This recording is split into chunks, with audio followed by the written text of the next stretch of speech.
So 20 out of 20. The 20 most prominent internet companies in the world are either American or Chinese. No Indian, no European, no Japanese, no South Korean, and sorry to be so blunt, but no Canadian. As you can hear, I'm French.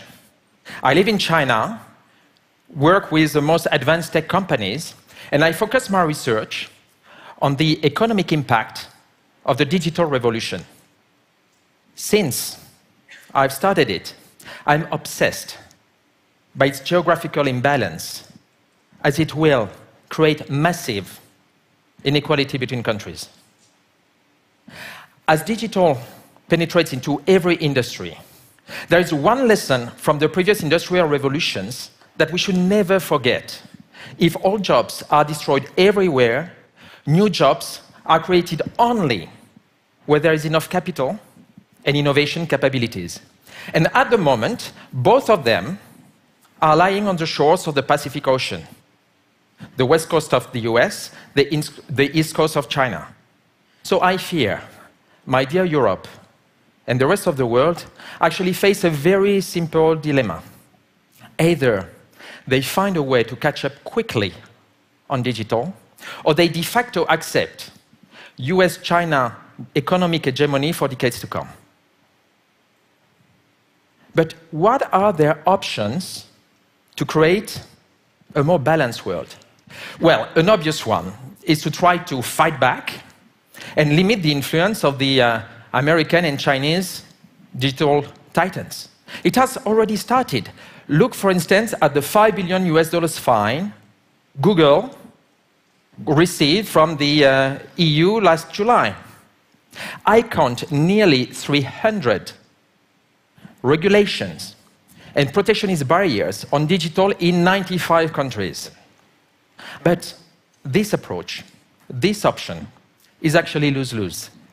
It's obviously lose for the digital titans, as they are vilified more and more overseas. But it's lose for the countries too, as it is far from enough for them to catch up. What about the breakup of the American and Chinese digital titans?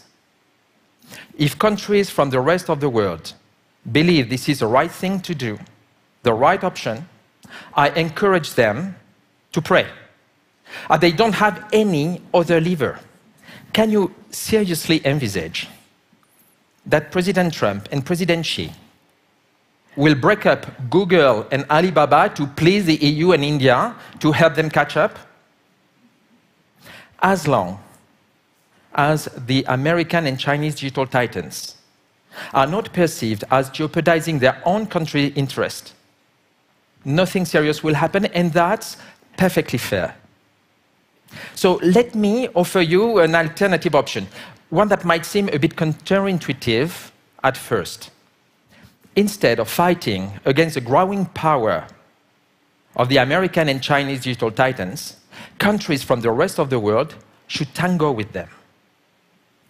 I believe there is an opportunity to create win-win strategic partnerships between both parties. So let me try to explain. As I can see, it's not obvious. What should the primary concern of a country be as we enter the digital revolution?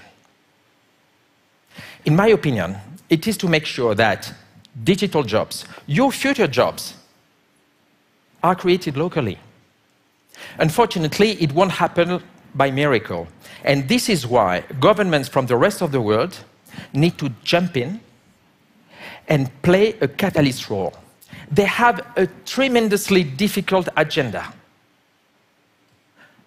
Stimulate their startups to scale up and their private and public sectors to embrace digital disruptions more quickly. Attract enough capital locally to support this transformation. Push their universities to be the best in AI and encourage each of us, their citizens, to be digital savvy as consumers and employees. I don't know what you think, but I think it's tough. But why would the governments need the American and Chinese digital titans to put this agenda into practice? These titans, digital platforms, are a key ingredient to create local ecosystems. Consider them as the new utility companies, providing cloud, collecting data, offering digital tools like e-payment or digital marketing solutions. If you're not convinced, come and visit me in China. Without Alibaba and Tencent, there would be no Mobike, the pioneer in bike sharing, no Didi, the car-hailing company that kicked Uber out of China. Plus, could you name a potential company from the rest of the world that could play this role of digital platform? If you cannot think of any now, do you think such a company will emerge in the next 2-3 years? And even if it does exist, one of the titans will probably buy it and swallow it up. Since 2011, the American titans have acquired more than 60 leading-edge European tech companies, like Skype or DeepMind.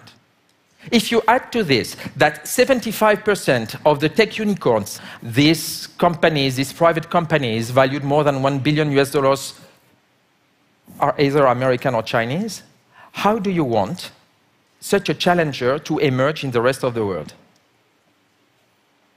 Lastly, governments don't have enough money, at least most of them. As I told you, I'm French. And of course, I'm proud to be French. Otherwise, I would not be French. But I feel my country's AI plan falls a bit short in terms of investment. Last March, President Macron's government proudly announced $1.8 billion US investment in AI over the next 5 years.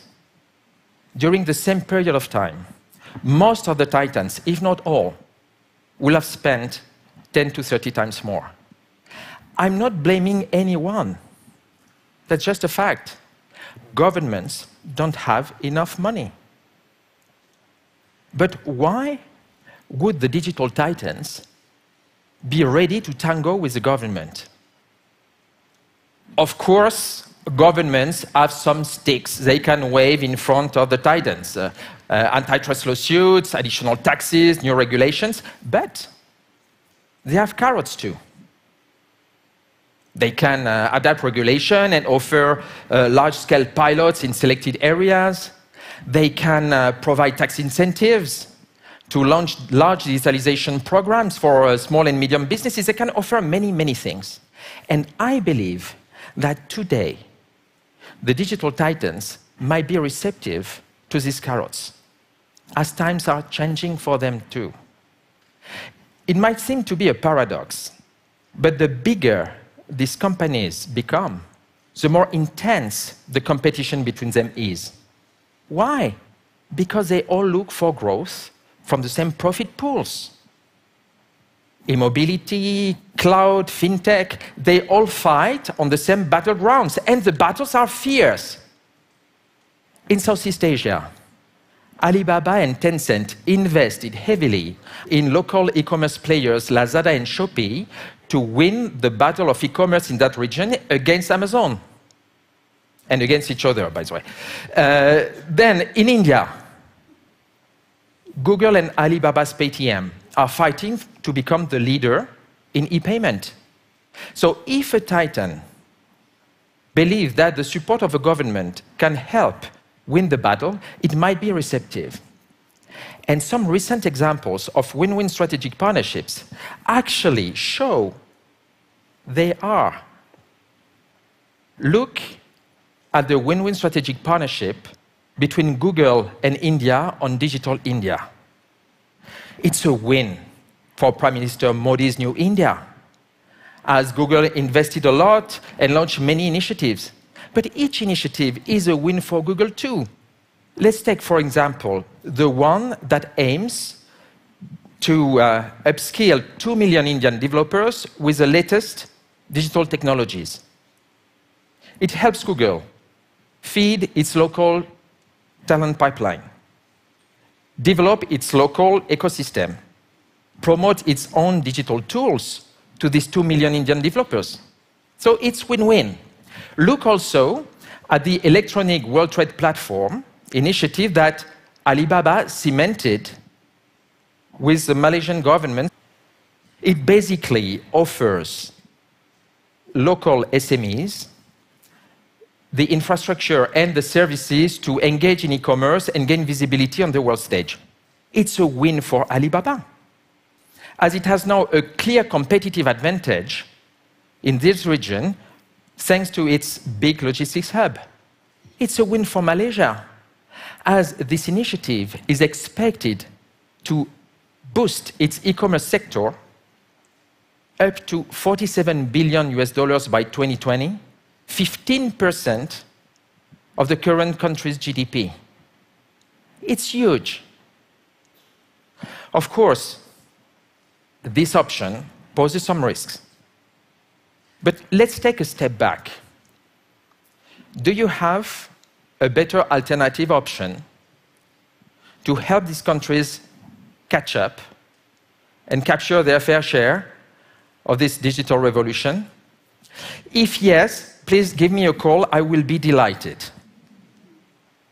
If no, then as citizens, as employees, as consumers, yes, each of us is all of those. Let's urge our governments and the American and Chinese digital titans to invest enough brain power and energy to imagine and implement these win-win strategic partnerships. Let's urge them to create a more balanced world, a world where the value created during this digital revolution is more widely shared across latitudes and not just between the west coast of the US and the east coast of China. Thank you.